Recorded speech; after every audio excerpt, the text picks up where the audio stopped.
How many people believe that we have the world's largest military?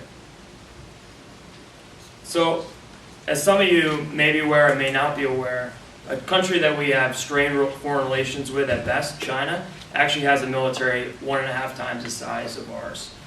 What if I told you that there was a proposal on the table to shrink our military smaller than the militaries of both North Korea and India, 2 of the 3 countries that have nuclear weapons but have not signed the Treaty of Non-Proliferation of Nuclear Weapons, and the latter of which actually has incredibly close ties to Russia. I knew almost nothing about the military growing up. Like many in my generation, both of my grandfathers served in World War II, but I certainly didn't come from a military family. In fact, in high school, I probably couldn't have told you the difference between the Army and the Marine Corps. I was raised in a very liberal household, and even among military members, I would still say I generally have liberal leanings.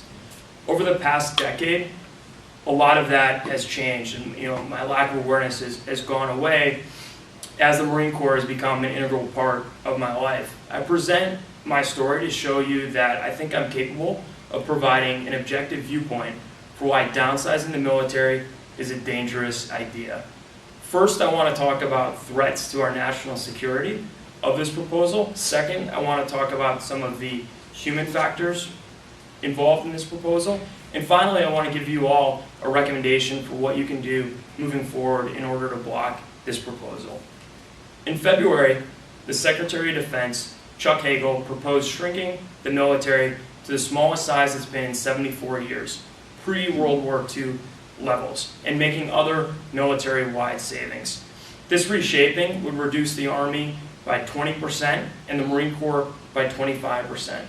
Secretary Hagel's plan, which is ultimately President Obama's plan, forgets the lessons that history has taught us painfully time and time again. Harry Truman, who succeeded FDR, sought to curtail the military budget that had resulted from the end of World War II and cut the Army from 8 million soldiers down to 500,000. What it resulted was a military that was grossly unprepared for the Korean War, which saw 37,000 U.S. troops killed.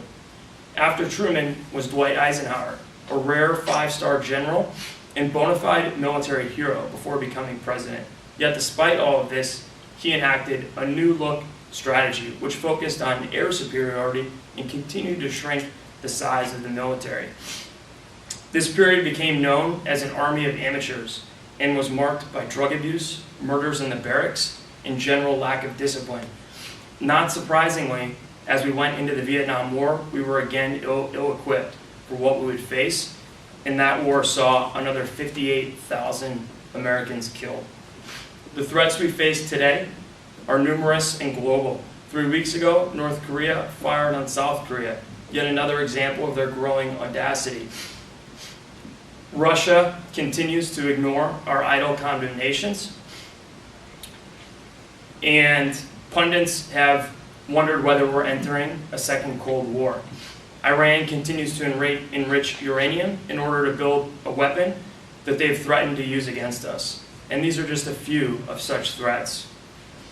However, the impacts extend beyond the clear implications to our national security posture. One of my former Marines called me a few weeks ago pleading for advice. The job he had worked at for over a decade suddenly was laying him off. Being a Marine was all he had ever known. What was he possibly to offer a civilian employer in terms of skills? What about his wife and his 3 daughters and their health care? He lived in a house on base, and his daughters went to school on base. How was he to afford a house and uproot his family? I didn't really have a lot of answers to his questions, but what I did come away from was realizing that this wasn't fair to a man that had served honorably in multiple combat deployments for our country. And to those that are lucky enough to retain employment in the military, I mentioned before other military-wide savings under this plan. Some of the things that have been proposed are a decrease in housing allowance and also elimination of commissaries, which are essentially grocery stores that sell at cost and provide huge savings to military families. And these are people that, a private, for example, makes $18,000 a year. I had Marines who were struggling to come up with gas money at the end of the month and would bicycle to work. So in conclusion, I hope that this information I've shared with you today has demonstrated the urgent need to block Secretary Hagel's proposal. It is in all of our best interests and the best interest of the men and women who have served our country. I urge you to write to your congressman and express your displeasure with this proposal. Thank you. Questions? Yep. Does the military provide any severance packages or transition help for instance, your friend who you mentioned who was getting laid off? For the most part, no. There are certain instances in which they do, but generally there's not such a thing. And the other interesting fact about this is the way the military works, which is different than typical jobs where you invest in a 401k plan, is that you have to go all 20 years and retire to see any type of benefits.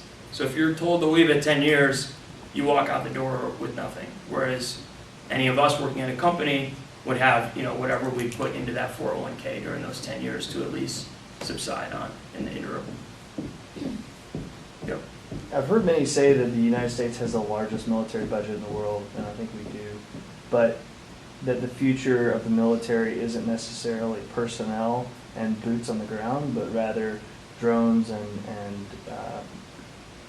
technologically controlled tanks from the United States. How would you respond to kind of that, the evolution of the military?